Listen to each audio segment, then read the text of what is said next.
Chaque pays a sa mentalité, chaque peuple a sa culture. Les Congolais aiment la musique, oui, nous aimons la musique, c'est notre mentalité. Les Congolais aiment danser, les Congolais aiment l'ambiance, les Congolais aiment la distraction, oui, c'est notre mentalité. Mais insulter tout un peuple à cause de sa mentalité, là c'est la pire connerie de l'histoire. Et surtout, monsieur Zach, tu es Congolais, même si tu as changé ta nationalité, mais sache que tu es Congolais, tu as les 100 Congolais en toi. Tu as changé ta nationalité, tu devais aussi changer ton sang. Comment tu peux insulter les Congolais? Comment tu peux insulter les Quinois? Tu nous traites des os, alors c'est toi qui es un vrai animal. Parce qu'un homme normal, tu ne peux jamais insulter ton origine. Peu importe, tu as changé ta nationalité.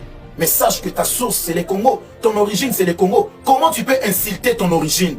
C'est grave. Nous les Quinois, nous ne sommes pas responsables de ton échec. Si tu as échoué dans ta carrière, ce n'est pas nous les Quinois qui sommes responsables de ton échec. Tu as essayé avec les box, ça n'a pas marché. Tu dois assumer ton échec. Tu as encaissé, tu as accumulé des coups, ça t'a rendu même fou. Ce n'est pas nous les Quinois qui sommes responsables de ton échec. Moi, les jours où je vais changer ma nationalité, c'est les jours où je ne veux plus m'occuper des affaires de mon pays. C'est les jours où je vais me taire. C'est les jours où je vais fermer ma bouche. Je ne vais plus mettre ma bouche dans les affaires des Congolais. C'est les jours où je vais changer ma nationalité. Monsieur, tu as changé ta nationalité. Mais pourquoi tu t'intéresses toujours aux affaires des Congolais? Tu passes tous tes moments au Rwanda, à l'Ouganda. Tu fais que glorifier les Rwandais, les Ougandais. Tu as même des copines rwandaises. Concentrez-vous avec le Rwanda. Il ne faut plus mettre ta bouche dans les affaires des Quinois. Parce que tu n'es plus Congolais. Tu as déjà changé ta nationalité, monsieur. Monsieur Zach, tu es un agent numérique de Kagame.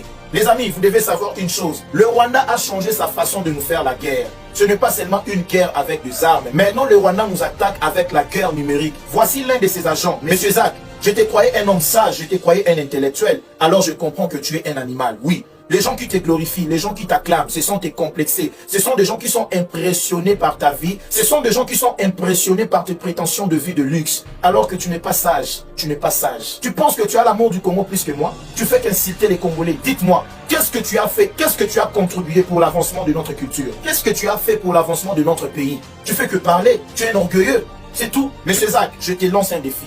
À la moindre escarmouche, ose encore insulter un Quinois. Je dis bien, à la moindre escarmouche, ose encore insulter un Quinois.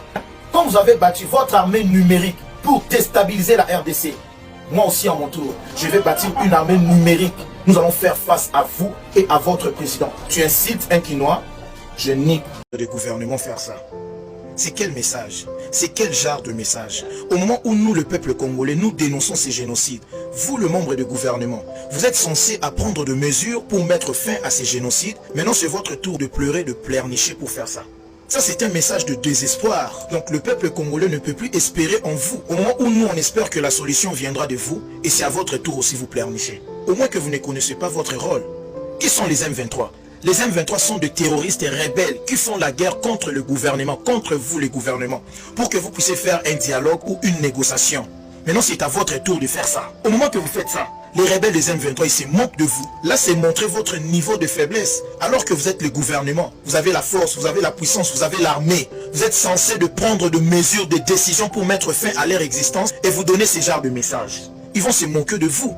Voilà pourquoi cette guerre ne finisse pas. Parce que vous-même, vous montrez votre incapacité. Maintenant, quant à nous, le peuple congolais, que dirons-nous? Si nos membres de gouvernement, ils ne réagissent même pas. Eux-mêmes aussi sont devenus comme nous, donc nous tous comme ça. Mais non, que dirons-nous? Je me pose aussi la même question que vous, mes frères. Est-ce que la RDC a tous ces documents exacts pour être un État?